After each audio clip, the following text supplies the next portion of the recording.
નમસ્કાર વિદ્યાર્થી મિત્રો, ફરીથી એકવાર સીપી એજ્યુકેશન ચેનલમાં હું ચિરાગ સર આપ સૌનું હાર્દિક સ્વાગત કરું છું.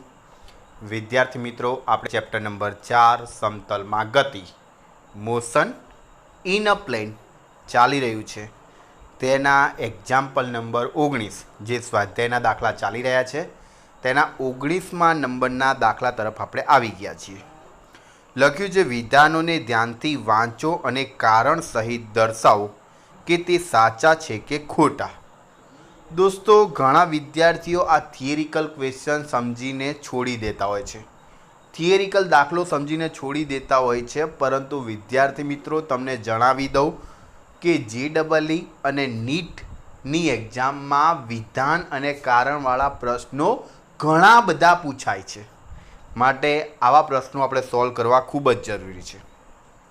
વિધાન એવું છે દોસ્તો, વર્તુળ ગતિમાં કોઈ કણનો ચોખ્ખો પ્રવેગ હંમેશા વર્તુળાકાર પથની ત્રિજ્યાની દિશામાં કેન્દ્ર તરફ હોય છે.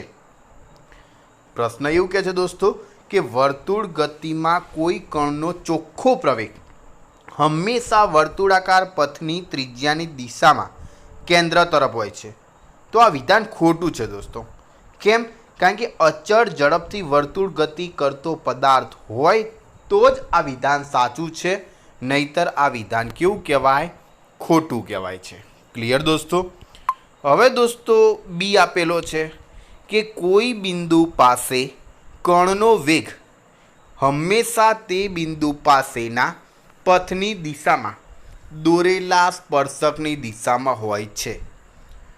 કેવું કીધું છે દોસ્તો કે કોઈ બિંદુ પાસે કણનો જે વેગ હોય એ હંમેશા તે બિંદુ પાસે પથની દિશામાં દોરેલ સ્પર્શકની દિશામાં હોય છે. તો આ વિધાન સાચું છે. કેમ દોસ્તો? એનું કારણ એવું છે કે કોઈ પણ પ્રકારની ગતિ લઈ લો, જેમાં સુરેખ ગતિ લો, વર્તુળાકાર ગતિ લો કે બીજા કોઈ પથ પરની ગતિ લો, માટે કણનો જે વેગ હોય એ દોસ્તો ગતિપથને જે બિંદુએ એટલે કે તે બિંદુએ દોરેલ સ્પર્શકની દિશામાં જ હોય છે. તો આ વિધાન કેવું છે દોસ્તો? સાચું છે. ત્યારબાદ વાત કરવામાં આવે ત્રીજો ક્વેશ્ચન કે નિયમિત વર્તુળ ગતિ કરતા કણ માટે એક પરિભ્રમણ પર લીધેલ સરેરાશ પ્રવેગ 0 સદિશ એટલે કે 0 સદિશ હોય છે. તો આ વિધાન સાચું છે દોસ્તો. કેમ? તેનું કારણ છે કે વર્તુળાકાર ગતિ હોય એમાં પ્રવેગ છે, પ્રવેગ સદિશની દિશા હોય એ સમય સાથે સતત શું કરતું જાય? તો બદલાતું જાય. અને જો એ અચળ ઝડપથી વર્તુળાકાર પથ પર ગતિ કરે તો પ્રવેગની દિશા ક્યાં હોય? તો એના કેન્દ્ર તરફની હોય. હવે દોસ્તો બધા પ્રવેગ સદિશના ફેરફારનો સરવાળો કરવામાં આવે, બધા જે પ્રવેગ સદિશનો ફેરફાર થાય છે એનો સરવાળો કરવામાં આવે દોસ્તો, તો એ શું મળશે? તો 0 સદિશ મળે છે. ચાલો ક્લિયર દોસ્તો? તો આમ આપણે વિધાનો જે સાચા છે કે ખોટા એને કારણ સહિત દર્શાવ્યા છે. ત્યારબાદ એક્ઝામ્પલ નંબર 20 ઉપર આવી ગયા છે દોસ્તો. એક્ઝામ્પલની રકમ એવું કહે છે દોસ્તો કે એક કણનો સ્થાન સદિશ નીચે દર્શાવ્યા પ્રમાણે છે, જેમાં આર આપેલું છે, આર બરાબર 3.0 ti -2.0 t² વત્તા 4.0 k મીટરમાં છે, જ્યાં ટી સેકન્ડ તથા દરેક સહગુણકનો એકમ એ રીતે છે કે જેથી આર શું મળે? મીટરમાં મળે. તો કણનો વેગ v તથા એ મેળવો. હવે દોસ્તો આર જેમાં આપેલું છે પાછળ મીટર એકમ તરીકે, તો આપણને દોસ્તો તરત ખબર પડી જાય કે વેગ શોધવો હોય તો અંતરનું શું કરવું પડે? વિકલન કરવું પડે. તો અહીંયા આર જે છે એને હું આર ઓફ ટી લખું. સદિશ r of t is equal to આપેલું છે 3.0 ti -2.0 t² વત્તા 4.0 k. હવે દોસ્તો એને સમીકરણ નંબર મેં 1 આપી દીધું છે. હવે મારે v ઓફ ટી એટલે વેગ શોધવો છે, તો હું શું કરું છું? ટીની સાપેક્ષે વિકલન કરું છું. તો અહીંયા લખ્યું છે d/dt કૌંસની અંદર સદિશ આર. તો d/dt આરની જગ્યાએ જે આપેલું છે 3.0 ti -2t² વત્તા 4k એમાં આપણે ટીની સાપેક્ષે દોસ્તો વિકલન કરીએ તો પહેલાં 3ti છે, એમાં ટીનું વિકલન 1 થઈ જાય તો વચ્ચે 3 તો થશે 3i માઇનસના માઇનસ 2t² જે એમાં ટીની ઘાત 2 છે, તમને દેખાય છે દોસ્તો, તો 2 ઘાત ક્યાં આવી જશે આગળ. વિકલનમાં ઘાતનો શું થાય ઘટાડો. આપણું સૂત્ર છે વિઘન, તો વિકલનમાં ઘાતનો ઘટાડો. તો 2 ઘાત હતી 1 ઘાત ઘટે 1 ઘાત થાય તો 4t જે એમના એમ. ત્રીજું 4 કે તો અચળ પદ છે, ટી વાળું પદ જ નથી, તો જવાબ શું થઈ જશે 0 એનું. તો 3i - 4t ઇન્ટુ જે થશે. આ સમીકરણ નંબર આપણે આપી દઈએ 2. હવે પ્રવેગ એ મેળવવો છે, તો પ્રવેગ એ મેળવવો હોય તો વેગનું ફરીથી શું કરવું પડે વિકલન કરવું પડે. તો a ઓફ ટી સદિશ a of t is equal two શું, તો d/dt સદિશ v. સદિશ vની જગ્યાએ લખી શકીએ 3i - 4t ઇન્ટુ જે. 3i તો દોસ્તો અચળ છે, અચળનું વિકલન થાય 0 માઇનસના માઇનસ. 4t ટીનું વિકલન થાય 1 તો મળશે 4j, તો -4j મીટર પ્રતિ સેકન્ડ સ્ક્વેર. હવે દોસ્તો બીમાં એવું કીધું કે t બરાબર 2 સેકન્ડે કણના વેગનું માન તથા દિશા શોધો. ચલો આપણું સમીકરણ નંબર 2 મેળવ્યું હતું, એમાં t બરાબર 2 મૂકો તો v of t is equal to 3im minus 4tની જગ્યાએ 2 ઇન્ટુ જે, તો 3i - 8j. તો માન વી લઉં દોસ્તો તો અંડરરૂટ પહેલાનો વર્ગ વત્તા બીજાનો વર્ગ એટલે કે 3નો વર્ગ વત્તા 8નો વર્ગ. 3નો વર્ગ 9, 8નો વર્ગ 64, 64 વત્તા 9 એટલે શું થશે 73, અને 73નું વર્ગમૂળ લઉં એટલે જવાબ મળશે 8.544 મીટર પ્રતિ સેકન્ડ. ચલો હવે વેગની દિશા એક્સ અક્ષ સાથે થીટા ખૂણો બનાવો તો tan θ બરાબર vy ભાગ્યા vx. vy કેટલો છે તો 8 દેખાય છે કારણ કે 8j છે એટલે 8. vx કેટલા 3 પણ માઇનસ છે ને દોસ્તો, તો -8 ભાગ્યા 3. 8 ભાગ્યા 3 કરો એટલે તમને અહીંયાથી 8 ભાગ્યા 3 કરશો એટલે તમને જે આન્સર મળશે સમથિંગ 2 પોઈન્ટ સમથિંગ મળશે. તમને કેટલા મળશે 2 પોઈન્ટ સમથિંગ મળશે. અને પછી આપણે ખૂણો શોધી લેવાનો છે. પછી શું કરવાનું છે, ખૂણો નેચરલ ટેન્જન્ટમાં જઈને ખૂણો શોધવાનો છે. તો ખૂણો શોધશો એટલે અહીંયા મળે છે 69.5 ડિગ્રી, એટલે એપ્રોક્સિમેટલી કહેવાય 70 ડિગ્રી, જે એક્સ અક્ષની નીચે એક્સ અક્ષની સાથે જે નીચેના ભાગમાં મળશે. ક્લિયર દોસ્તો? બહુ આઈએમપી એક્ઝામ્પલ કહી શકાય અને બહુ સહેલો એક્ઝામ્પલ કહી શકાય. ઓકે વિદ્યાર્થી મિત્રો, ત્યારબાદ વાત કરવામાં આવે એક્ઝામ્પલ નંબર 21. કોઈ કણ t બરાબર 0 સમયે ઉગમ બિંદુથી 10.0j મીટર પ્રતિ સેકન્ડના વેગથી ગતિની શરૂઆત કરે છે અને XY સમતલમાં તેનો અચળ પ્રવેગ 8.0i વત્તા 2.0j મીટર પ્રતિ સેકન્ડ સ્ક્વેર છે. તો કયા સમયે તેનો એક્સયામ 16 થાય અને આ સમયે તેનો વાયયામ કેટલો અને આ સમયે તેની ઝડપ કેટલી? આ દાખલો આપણે ઓલરેડી દોસ્તો આવો ઉદાહરણની અંદર દાખલો આપણે ગણી જ ગયા છીએ.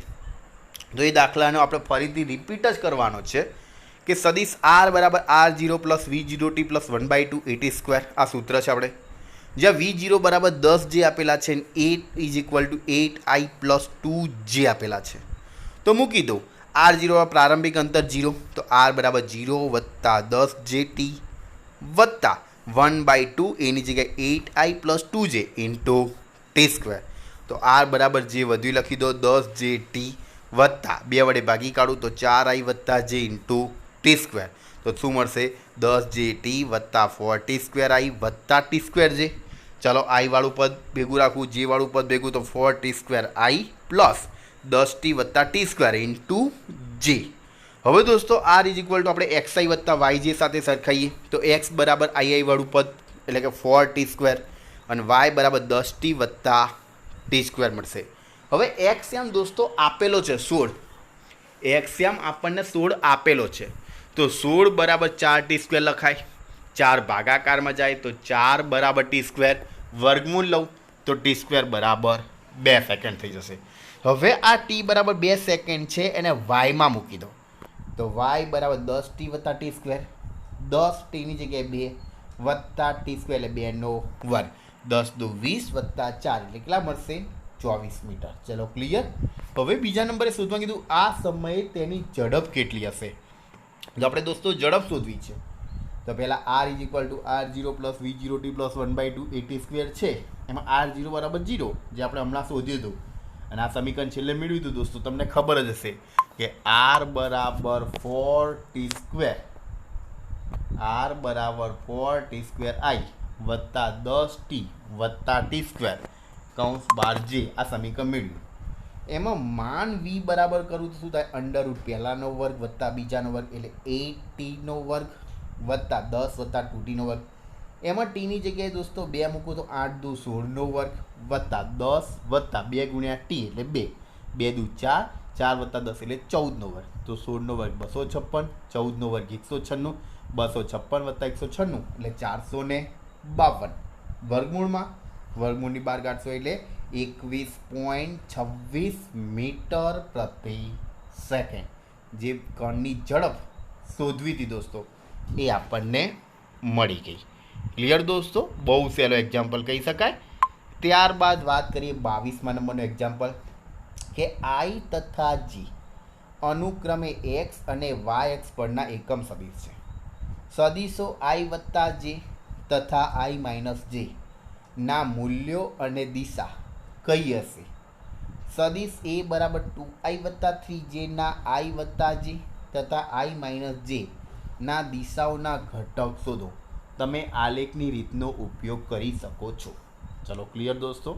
હવે તમને આકૃતિની અંદર ધ્યાનથી જોજો. મેઇન આકૃતિમાં કે આકૃતિમાં એક્સ યામ છે ત્યાં આઈ ઘટક છે, વાય યામ છે એમાં ઉપરની તરફ જે ઘટક છે, નીચેની તરફ માઇનસ જે ઘટક છે. તો દોસ્તો પરિણામી કયો મળશે? તો તમને દેખાય છે પરિણામી આઈ વત્તા જે. કઈ રીતે સમજો દોસ્તો કે અહીંયા જો આ જે છે તો અહીંયા પણ કેટલો થશે? જે થશે. અહીંયા જે છે તો માઇનસ જે છે તો અહીંયા કેટલો થશે? માઇનસ જે. તો દોસ્તો પરિણામી કયો મળશે? તો આઈ વત્તા જે તમને દેખાય છે અહીંયા આઈ માઇનસ જે થશે. ચલો ક્લિયર દોસ્તો? તો હવે આઈ અને જે વચ્ચેનો ખૂણો કેટલો?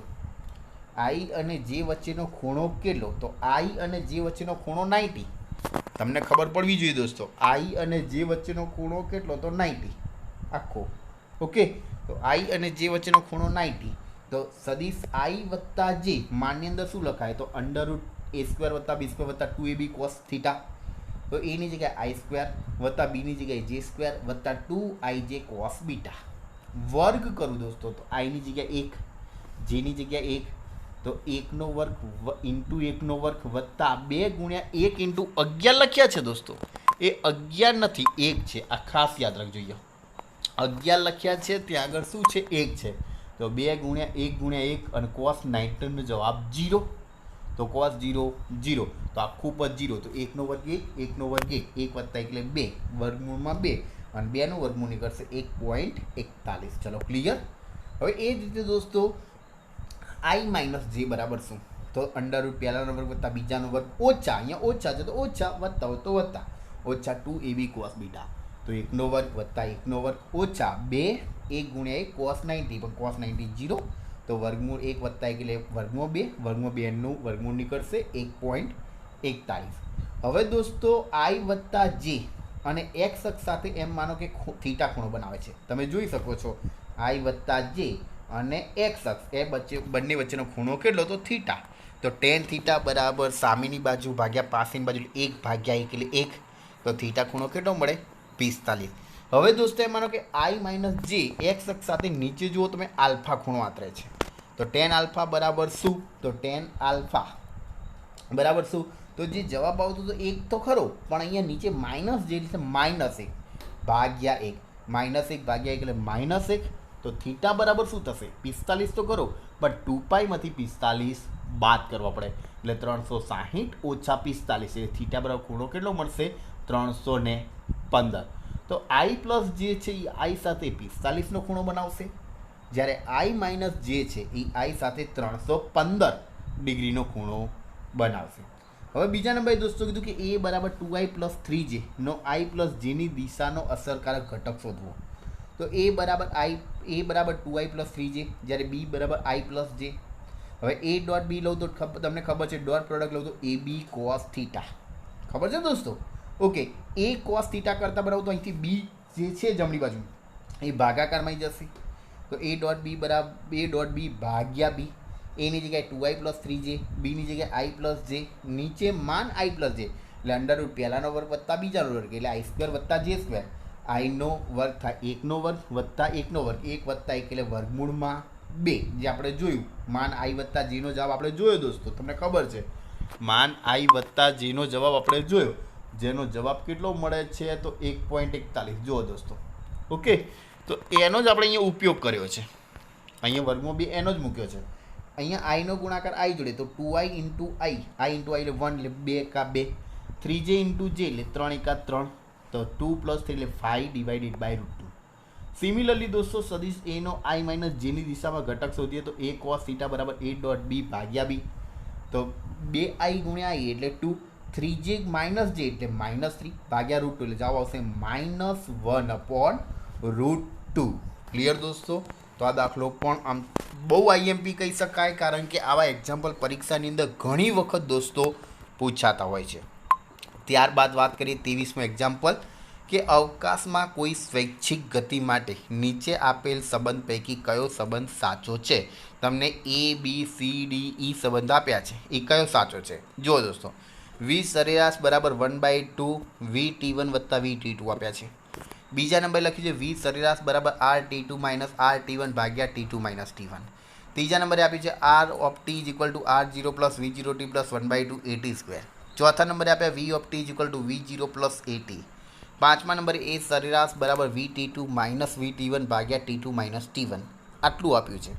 હવે દોસ્તો અવકાશમાં થતી કોઈ પણ યાદચ્છિક ગતિ લો તો એના માટે દોસ્તો તમે જો તો બી અને ઈ સાચા છે, ખબર છે દોસ્તો? v is equal to dr by dt, તો અહીંયા r of t2 minus r of t1 ભાગ્યા t2 માઇનસ t1. એ જ રીતે a સરેરાશ is equal two dv2 by એટલે dv2 બાય dt એટલે vt2 માઇનસ vt1 ભાગ્યા t2 માઇનસ t1.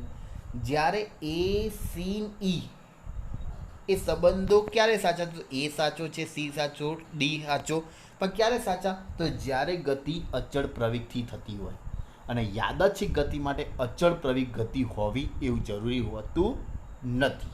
ઓકે દોસ્તો, તો આવો પરીક્ષાની અંદર એમસીક્યુમાં ઘણી વખત દોસ્તો પૂછી લેતા હોય છે. બહુ સિમ્પલ ક્વેશ્ચન છે, ઘણી વખત એમસીક્યુમાં પૂછાતો હોય છે.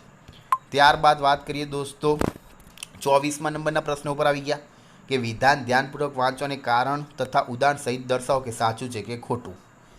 JEE નીટમાં બહુ પૂછાઈએ કે દોસ્તો અદિશ રાશિ તે છે કે જે કોઈ પ્રક્રિયામાં અચળ રહે છે, તો આ વિધાન ખોટું છે.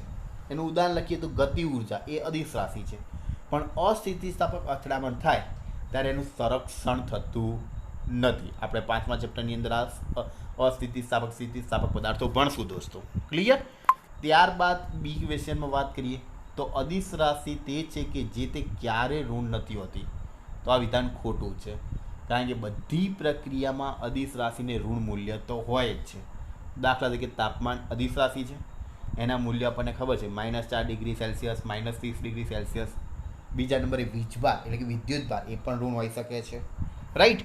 ત્યારબાદ ત્રીજો ક્વેશ્ચનની વાત કરીએ તો અદિશ રાશિ તે છે કે જે તે પરિમાણ રહિત હોય છે, તો આ વસ્તુ ખોટી છે, કારણ કે ઘણી બધી અદિશ રાશિઓ છે જેમને પરિમાણ છે. દાખલા તરીકે દળ, ઘનતા, વિદ્યુત ભાર વગેરે, તો આ બધાને દોસ્તો અદિશ રાશિ છે. ચોથા નંબરે વાત કરવામાં આવે દોસ્તો કે અદિશ રાશિ તે છે કે જે અવકાશમાં એક બિંદુથી બીજા બિંદુ વચ્ચે બદલાતી નથી, તો વિધાન ખોટું, કારણ કે તાપમાન, ગુરુત્વીય સ્થિતિમાન, પ્રવાહીની ઘનતા, વીજભાર ઘનતા આ બધામાં સ્થળ પ્રમાણે એ શું થઈ શકે છે તો બદલાઈ શકે છે, રાઈટ? 5મા નંબરે દોસ્તો જોઈએ તો અદિશ રાશિ તે છે કે જે તે દરેક અવલોકનકાર માટે એક જ મૂલ્ય હોય છે, પછી ભલે તેના યામાક્ષોમાં નમન જુદા જુદા હોય, તો આ વિધાન દોસ્તો સાચું છે. એનું કારણ શું? તો દળ જે અક્ષો પર હોય કે તેમના નમન સાથે બદલાતું હોતું નથી. ઓકે દોસ્તો, તો આમ દોસ્તો આપણે આજે 24મા એક્ઝામ્પલ સુધી શીખ્યા, જેમાં 2 ક્વેશ્ચન એવા હતા કે જે ખરા છે કે ખોટા છે, જે કારણ સહિત વિધાન વાંચવાનું છે અને એને કારણ સહિત સમજાવવાનું છે. તો બાકીના 3 એક્ઝામ્પલ દોસ્તો જે ત્રીજા ચેપ્ટરનો બેઝ કહેવાય કે જે વેગ ક્યારે મેળવાય તો dr/dt, પ્રવેગ કઈ રીતે મેળવાય તો dv/dt, એટલે કે વેગનું વિકલન કરવું પડે. આ વસ્તુ આપણે શીખેલા છીએ. ટીની વેલ્યુ મૂકવાની અને એના ઉપરથી વેગ શોધવાનો, માન શોધવાનો. ચોથા ચેપ્ટરમાં ઉદાહરણમાં ઘણા બધા ઉદાહરણ શીખ્યા છીએ. તો એના અનુલક્ષીને આપણે 24 દાખલા સુધી શીખ્યા છીએ. દોસ્તો આપણે નેક્સ્ટ લેક્ચરની અંદર હવે મૂળ આપણે દોસ્તો 1 કે 2 લેક્ચરની અંદર હવે આપણે સ્વાધ્યાયના દાખલા મૂળ ચોથા ચેપ્ટરના પતી જશે.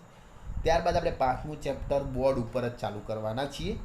તો દોસ્તો 24 દાખલા તૈયાર કરી દેજો. પતી ગયા છે, તૈયાર કરી દેજો. અને પરીક્ષામાં પૂછાય તો એને આપણે આરામથી સોલ્વ કરી શકીએ.